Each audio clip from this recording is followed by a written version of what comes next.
أعوذ بالله من الشيطان الرجيم. بسم الله الرحمن الرحيم.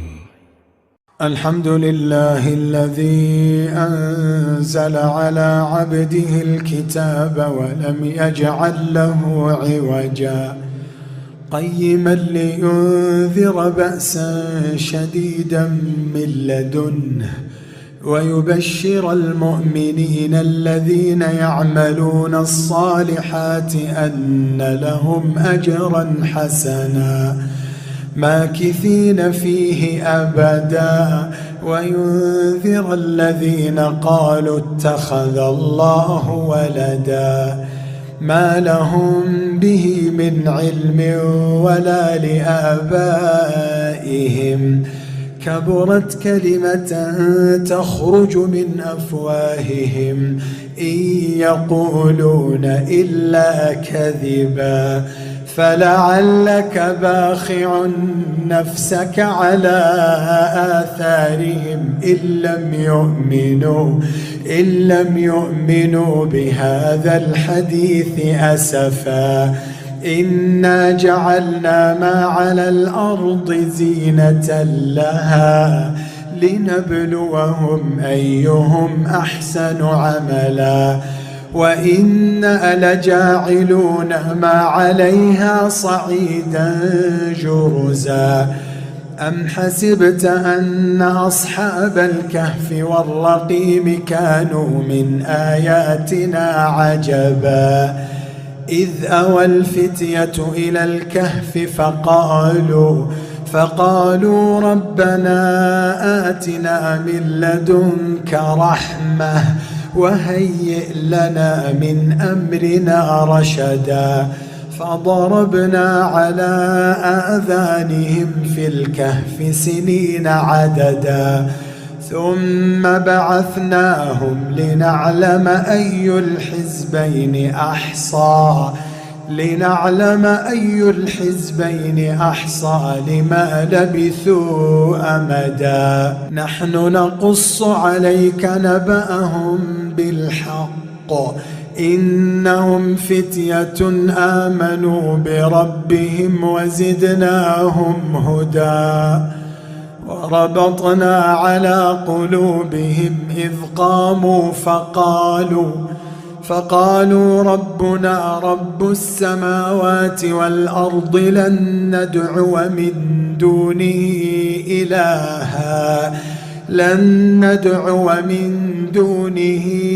إلها لقد قلنا إذا شططا هؤلاء قومنا اتخذوا من دونه آلهة لولا يأتون عليهم بسلطان بين فمن أظلم ممن افترى على الله كذبا وإذ اعتزلتموهم وما يعبدون إلا الله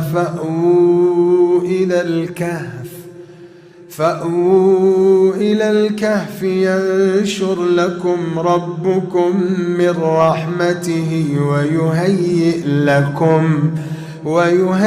لكم من أمركم مرفقا وترى الشمس إذا طلعت تزاور عن كهفهم ذات اليمين وإذا غربت تقرضهم ذات الشمال وهم في فجوة منه ذلك من آيات الله من يهد الله فهو المهتد ومن يضلل فلن تجد له وليا مرشدا وتحسبهم أيقاظا وهم رقود ونقلبهم ذات اليمين وذات الشمال وكلبهم باسط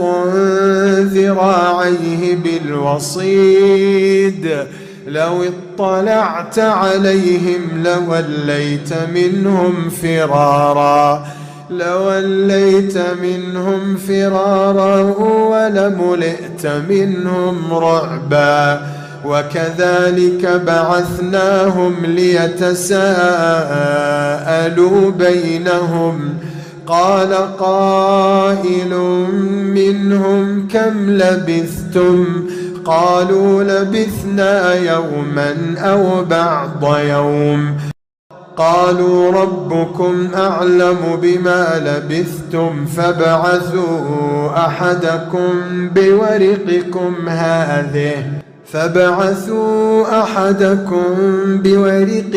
هذه إلى المدينة فلينظر أيها أزكى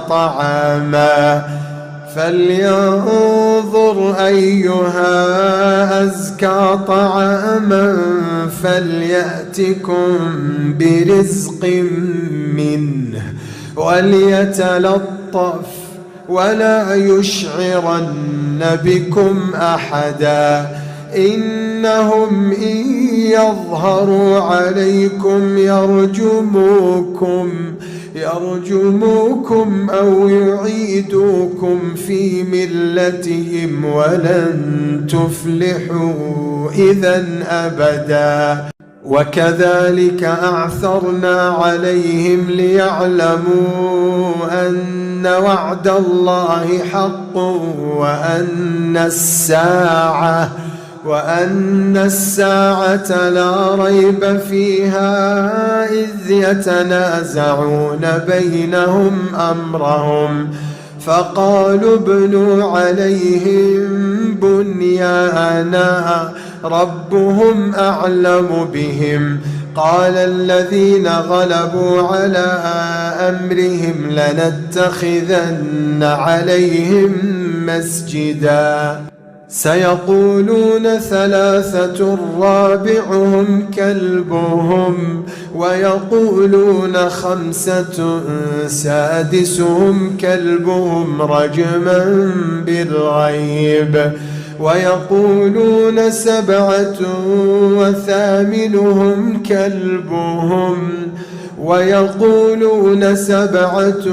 وثامنهم كلبهم قل ربي أعلم بعدتهم ما يعلمهم إلا قليل فلا تمار فيهم إلا مراء ظاهرا ولا تستفت فيهم منهم أحدا ولا تقولن لشيء إني فاعل ذلك غدا إلا أن يشاء الله واذكر ربك إذا نسيت وقل عسى أن يهديني ربي لأقرب من هذا رشدا ولبثوا في كهفهم 300 سنين وازدادوا 9 قل الله أعلم بما لبثوا له غيب السماوات والأرض أبصر به وأسمع ما لهم من دونه من ولي ولا يشرك في حكمه أحدا واتل ما أوحي إليك من كتاب ربك لا مبدل لكلماته ولن تجد من دونه ملتحدا واصبر نفسك مع الذين يدعون ربهم بالغداة والعشي يريدون وجهه ولا تعد عيناك عنهم تريد زينة الحياة الدنيا ولا تطع من أغفلنا قلبه عن ذكرنا واتبع هواه وكان أمره فرطا وقل الحق من ربكم فمن شاء فليؤمن ومن شاء فليكفر. إنا أعتدنا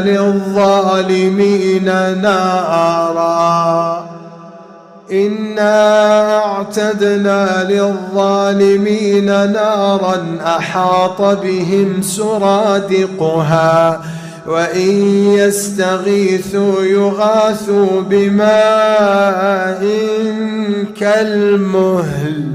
كالمهل يشوي الوجوه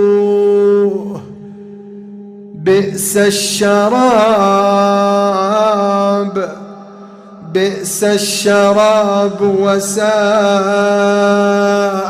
مرتفقا. إن الذين آمنوا وعملوا الصالحات إنا لا نضيع أجر من أحسن عملا. أولئك لهم جنات عدن تجري من تحتهم الأنهار يحلون فيها من أساور من ذهب ويلبسون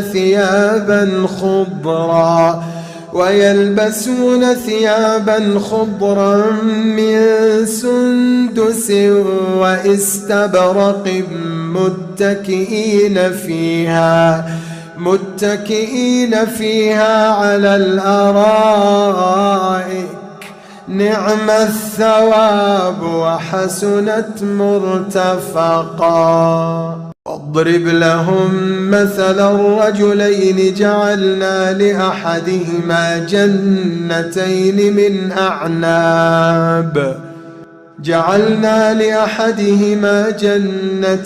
من أعناب وحففناهما بنخل وجعلنا بينهما زرعا كلتا الجنتين آتت أكلها ولم تظلم منه شيئا وفجرنا خلالهما نهرا وكان له ثمر فقال لصاحبه وهو يحاوره أنا أكثر منك مالا وأعز نفرا. ودخل جنته وهو ظالم لنفسه قال ما أظن أن تبيد هذه أبدا وما أظن الساعة قائمة ولئن رددت إلى ربي لأجدن خيرا منها منقلبا. قال له صاحبه وهو يحاوره أكفرت بالذي خلقك من تراب ثم من نطفة ثم سواك رجلا لكن هو الله ربي ولا أشرك بربي أحدا. ولولا إذ دخلت جنتك قلت ما شاء الله لا قوة إلا بالله إن ترني أنا أقل منك مالا وولدا فعسى ربي أن يؤتيني خيرا من جنتك ويرسل عليها حسبانا من السماء فتصبح صعيدا زلقا أو يصبح ماؤها غورا فلن تستطيع له طلبا. وأحيط بثمره فأصبح يقلب كفيه على ما أنفق فيها وهي خاوية على عروشها ويقول يا ليتني لم أشرك بربي أحدا ولم تكن له فئة ينصرونه من دون الله وما كان منتصرا. هنالك الولاية لله، هنالك الولاية لله الحق، هو خير ثوابا وخير عقبا. واضرب لهم مثل الحياة الدنيا كماء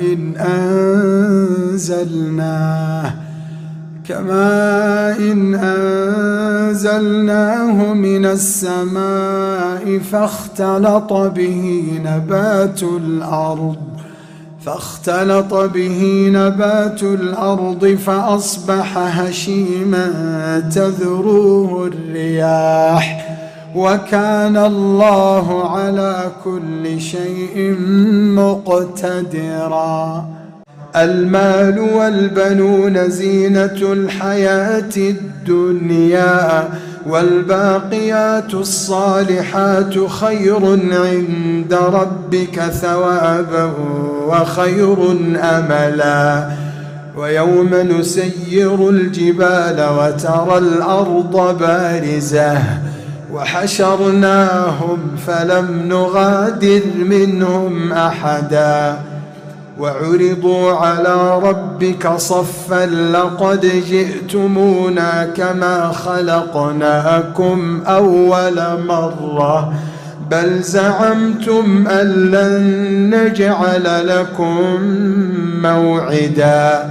ووضع الكتاب فترى المجرمين مشفقين مما فيه ويقولون يا ويلتنا ما لهذا الكتاب لا يغادر صغيرة ولا كبيرة إلا أحصاها ووجدوا ما عملوا حاضرا ولا يظلم ربك أحدا ووجدوا ما عملوا حاضرا ولا يظلم ربك أحدا.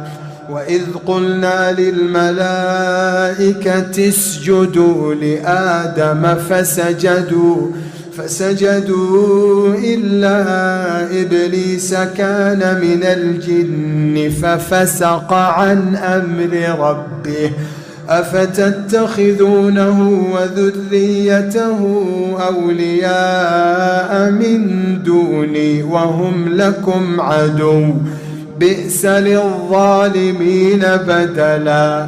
ما أشهدتهم خلق السماوات والأرض ولا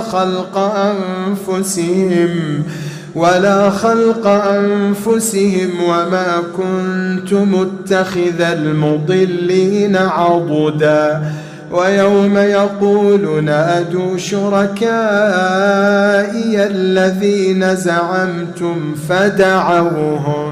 فدعوهم فلم يستجيبوا لهم وجعلنا بينهم موبقا. ورأى المجرمون النار فظنوا أنهم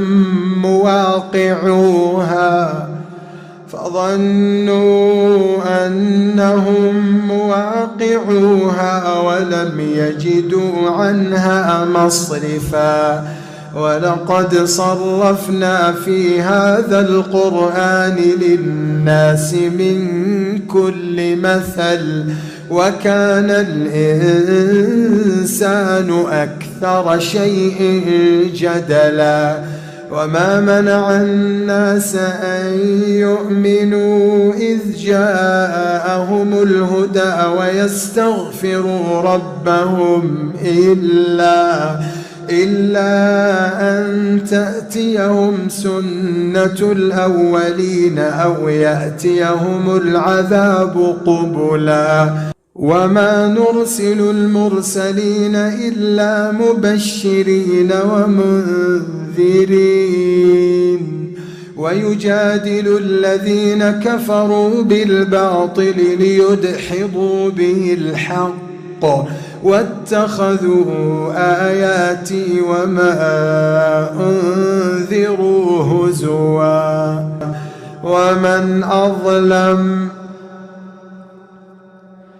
ومن أظلم ممن ذكر بآيات ربه فأعرض عنها ونسي ما قدمت يداه إنا جعلنا على قلوبهم أكنة أن يفقهوه وفي آذانهم وقرا وإن تدعهم إلى الهدى فلن يهتدوا إذا أبدا وربك الغفور ذو الرحمة لو يؤاخذهم بما كسبوا لعجل لهم العذاب بل لهم موعد لن يجدوا من دونه موئلا وتلك القرى أهلكناهم لما ظلموا وجعلنا لمهلكهم موعدا وإذ قال موسى لفتاه لا أبرح حتى أبلغ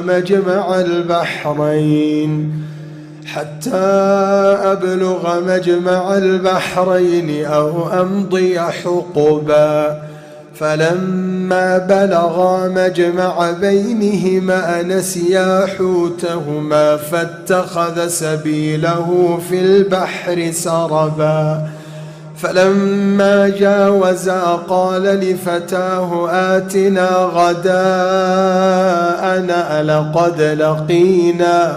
لقد لقينا من سفرنا هذا نصبا قال أرأيت إذ أوينا إلى الصخرة فإني نسيت الحوت وما أنسانيه إلا الشيطان أن أذكره واتخذ سبيله في البحر عجبا قال ذلك ما كنا نبغ فارتدا على آثارهما قصصا فوجدا عبدا من عبادنا آتيناه رحمة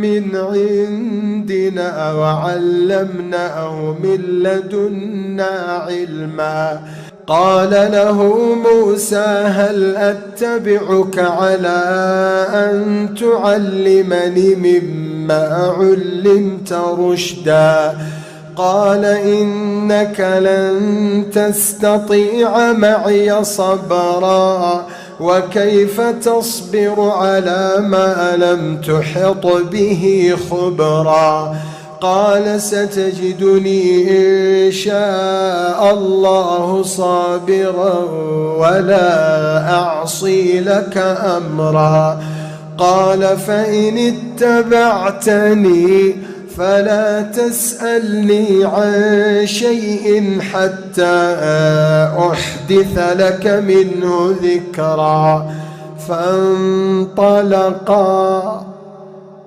حتى إذا ركبا في السفينة خرقها قال أخرقتها لتغرق أهلها لقد جئت شيئا إمرا.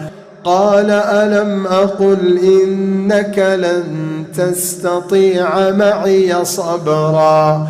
قال لا تؤاخذني بما نسيت ولا ترهقني من أمري عسرا. فانطلقا حتى إذا لقيا غلاما فقتله. قال أقتلت نفسا زكية بغير نفس لقد جئت شيئا نكرا. قال ألم أقل لك إنك لن تستطيع معي صبرا. قال إن سألتك عن شيء بعدها فلا تصاحبني قد بلغت من لدني عذرا. فانطلقا حتى إذا أتيا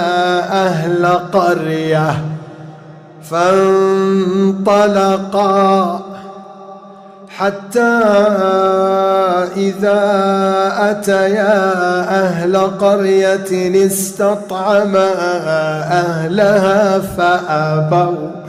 فأبوا أن يضيفوهما فوجدا فيها جدارا يريد أن ينقض فأقامه. قال لو شئت لاتخذت عليه أجرا. قال هذا فراق بيني وبينك، سأنبئك بتأويل ما لم تستطع عليه صبرا. أما السفينة فكانت لمساكين يعملون في البحر فأردت أن أعيبها وكان وراءهم ملك يأخذ كل سفينة غصبا. وأما الغلام فكان أبواه مؤمنين فخشينا أن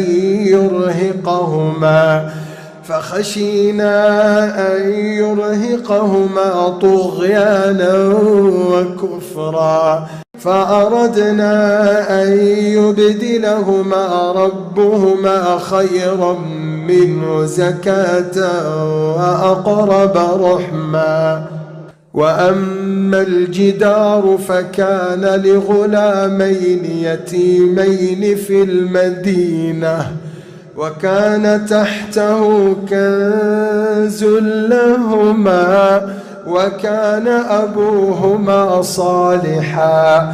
فأراد ربك أن يبلغا أشدهما ويستخرجا كنزهما رحمة من ربك وما فعلته عن أمري ذلك تأويل ما لم تسطع عليه صبرا. ويسألونك عن ذي القرنين قل سأتلو عليكم منه ذكرا. إنا مكنا له في الأرض وآتيناه من كل شيء سببا فأتبع سببا حتى إذا بلغ مغرب الشمس وجدها تغرب في عين حمئة ووجد عندها قوما قلنا يا ذا القرنين إما أن تعذب وإما أن تتخذ فيهم حسنا. قال أما من ظلم فسوف نعذبه ثم ثم يرد إلى ربه فيعذبه عذابا نكرا. وأما من آمن وعمل صالحا فله جزاء الحسنى وسنقول له من أمرنا يسرا.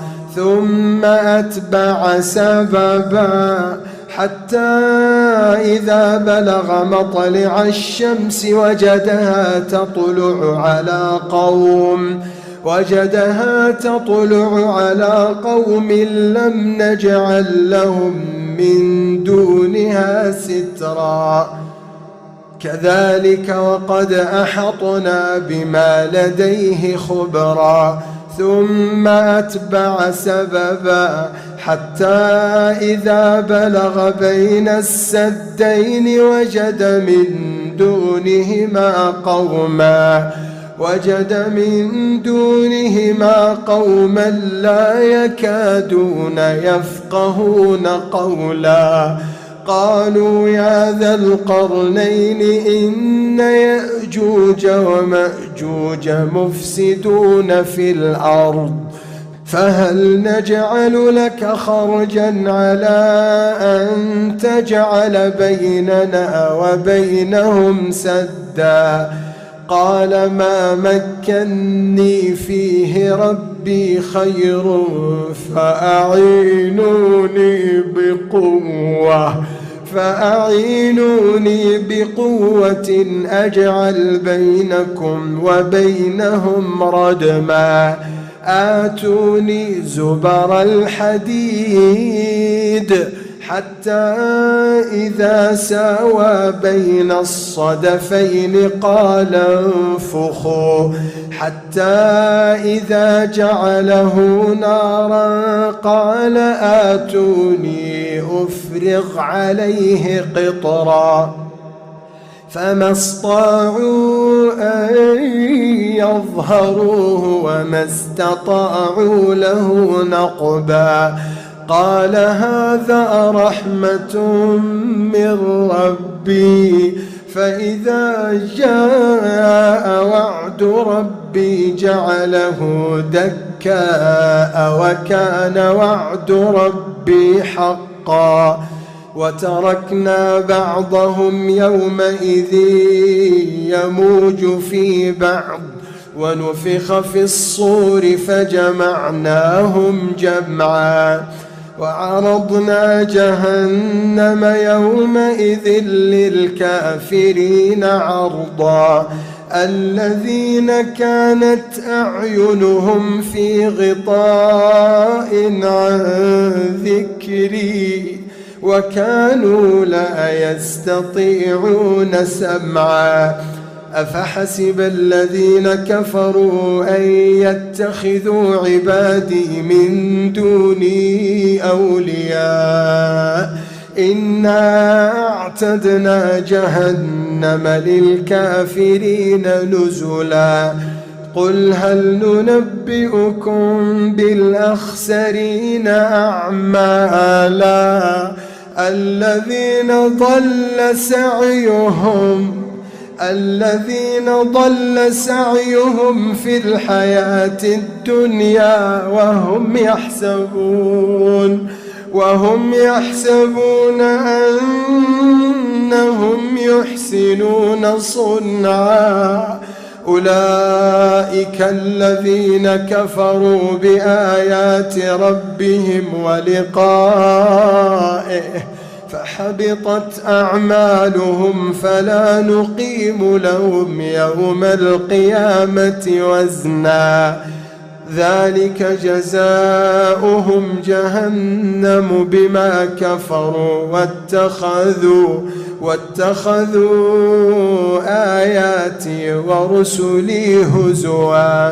إن الذين آمنوا وعملوا الصالحات كانت لهم جنات الفردوس نزلا خالدين فيها لا يبغون عنها حولا. قل لو كان البحر مدادا لكلمات ربي لنفد البحر قبل أن تنفد كلمات ربي ولو جئنا بمثله مددا قل إنما أنا بشر مثلكم يوحى إلي أنما إلهكم إله واحد فمن كان يرجو لقاء ربه فليعمل عملا صالحا ولا يشرك بعبادة ربه أحدا.